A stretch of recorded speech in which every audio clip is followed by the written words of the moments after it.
Sa bawat daong ng barko nila, iba-iba ang babaeng nakakasama nila. Itago mo ko sa pangalang Cherry. And this is my secret file.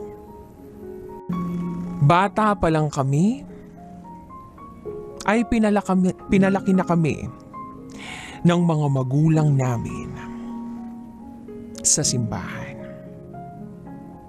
Lumaki ako sa pamilya na lahat pantay-pantay ang pagmamahal na ibinibigay ng aming mga magulang. Nung nagkaroon ng bagyo sa amin, halos nasira yung bahay namin na muntikan ko ng ikamatay. Buti at naligtas ako. Dahil doon, sobrang gulo ng buhay namin. Wala kaming makain. Wala rin kaming mainom. Pero pinagpasa Diyos na lang namin ang lahat. Unti-unti ay nakabangon naman kami. Hindi kami nawala ng pag-asa. Hanggang sa nakapagtapos ako ng business ad.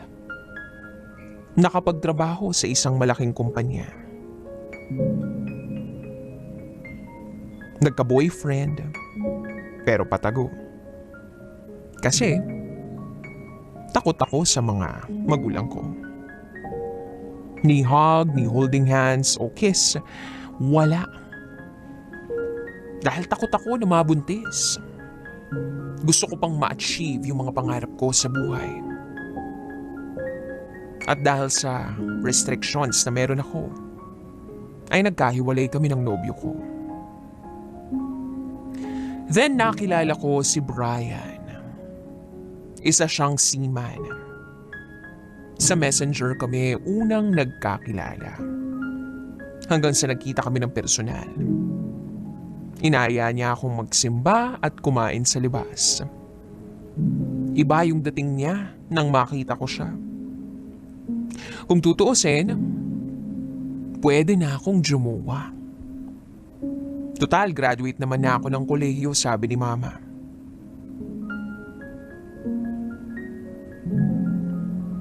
Nagkatuluyan kami. Sweet kasi siya. At napaka-gentleman.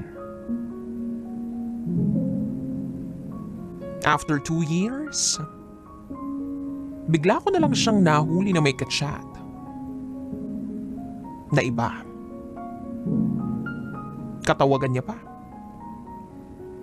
Pero binaliwala ko lang dahil mahal ko eh. Inisip ko na baka kaibigan niya lang o kakilala. Kaya dinedma ko na lang. Siya ang pinaniwalaan ko kesa sa mga nabasa ko. Then one day, nag-alok siya ng kasal sa akin. Sino ba namang ayaw ng kasal? Siyempre oo ang sagot ko. Galing pa yung alok na yun sa pinakamamahal ko. Kaya oo ang sagot ko. Then kinasal na kami. After a month ng aming marriage, nalaman kong buntis ako. Happy ang lahat. Both sides ng pamilya namin masaya. Akala ko, magiging mas masaya ang pamilya ko. Yun pala ang simula ng lahat ng paghihirap ko. Halos gabi-gabi akong naiyak. Dahil nadidiskubre ko na iba-iba ang mga kachat niya. Minsan naglalaba ako, may nababasa pa ako sa chat na, "Babe, san ka na? Andito na ako." Hindi ko sinasabi sa kanya may nababasa ako sa chat. Sinasarili ko lang ang lahat. Patagong umiiyak dahil ayoko na merong marinig ang pamilya namin. And then sumakay na siya ng barko.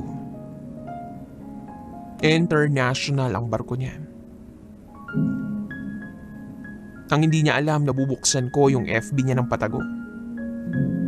At dahil doon, nababasa ko ang chat niya sa mga kabaro niya na may ipapakilala na mga babae. May pupunta sa kwarto nila, may aakyat mamaya. Pag nasa destinasyon na sila, bumababa sila. Marami raw silang makikita at mai-invite na babae. At dahil doon, sobrang napraning ako. Iniyak ko ang lahat-lahat. Huling-huli na siya pero todo deny pa rin. Ayoko namang mag-iskandalo sa social media. At never naman ako nag-share sa mga pamilya ko, kaibigan ko tungkol sa pinagdaraanan ko. Lugmok na lugmok ako. Pinatawad ko siya. At nagbigay na naman ako uli ng pagkakataon sa kanya.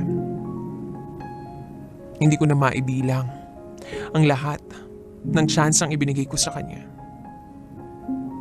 Then pinanganak ko na ang baby boy namin. Umuwi siya after a week. Sabi niya babalik daw siya ng Maynila para iproseso yung requirements niya. Yun pala, ang binalikan niya sa Maynila ay ang kirida niya. Take note, kapapanganak ko pa lang. Sabi niya hindi niya raw kirida yun. At hindi raw totoong may kabit siya. Nanghingi naman siya ng sorry. At ako naman si tanga, pinatawad ko pa. Natulog siya sa kwarto habang binuksan ko ang phone niya. Nabasa ko ang message mula sa iba't ibang babae. May teacher, may promodizer, may estudyante, may accountant at kung ano-ano pa. Sa sobrang paghagulgol ko, nagising siya. Nagulat siya. Tinakpan ko pa yung bibig ko para lang hindi marinig ng parents ko ang paghagulgol ko. And yes, sa bahay ako ng mama ko nakatira dahil ayaw ko sa lugar nila. Yung mga magulang niya kasi, kinukonsindi rin yung pagiging babaero niya. Humingi siya ng tawad at ang sabi niya ay magbabago niya. Pinatawad ko naman ulit. Hanggang sa naulit ng naulit. Never ko siyang ipinahiya. Pati yung mga babae niya. Na-depress ako, nagka-anxiety ako. Nag-suicide ako. Sinubukan kong magbigti, maglaslas.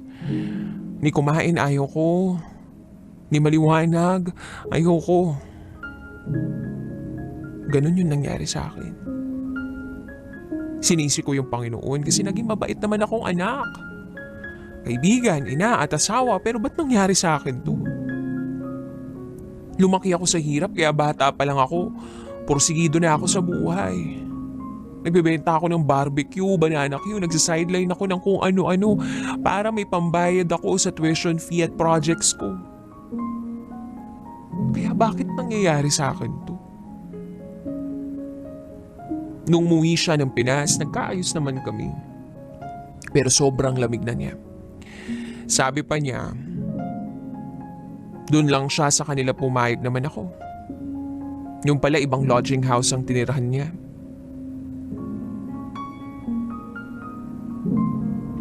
Hindi ko na alam kung anong gagawin ko. 10 taon na kami. Sa 10 taon na yun, grabe na ang pagtitiis ko.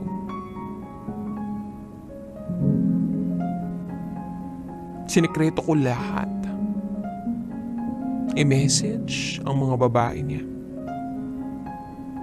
Umamin ang mga babae niya. Pero hindi ko sila inaway. Naging mabait pa rin ako sa kanila kahit may mga nangyari sa kanila.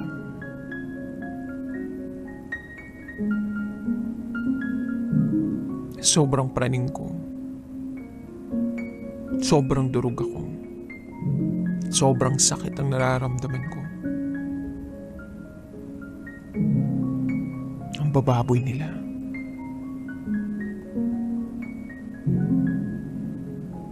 May nabasa pa ako tungkol sa AIDS.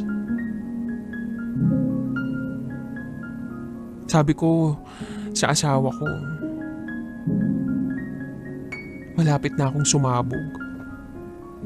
Isang pagkakamali na lang, give up na ako. Ayoko na magpakamartir. Patatawarin ko siya for the very last time. 1 to 2 weeks di ko siya inimik. Pero nahuli ko na naman na may iba siyang babae. Minessage ko yung babae at sabi nung babae alam niya na married yung lalaki. Naaawa lang daw siya.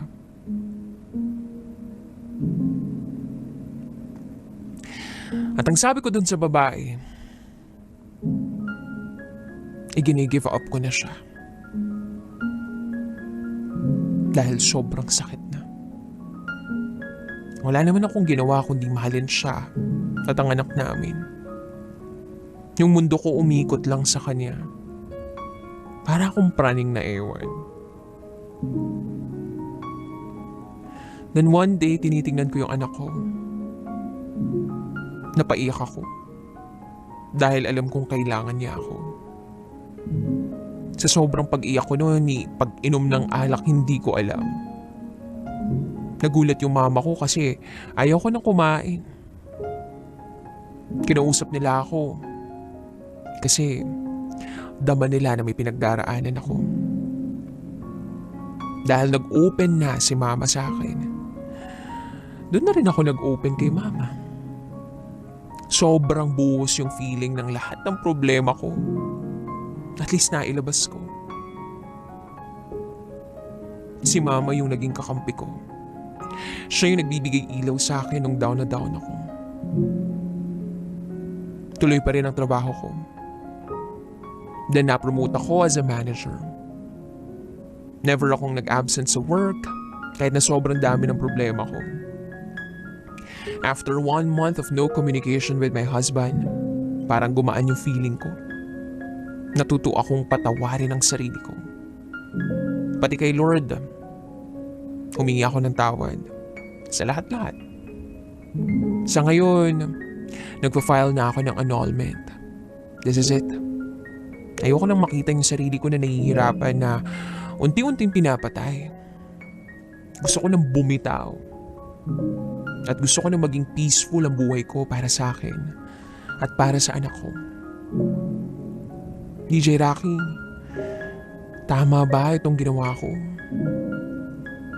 Ongoing yung case namin ngayon tapos nalaman ko may jowa na naman siya. Sana'y mabigyan niyo ako ng advice.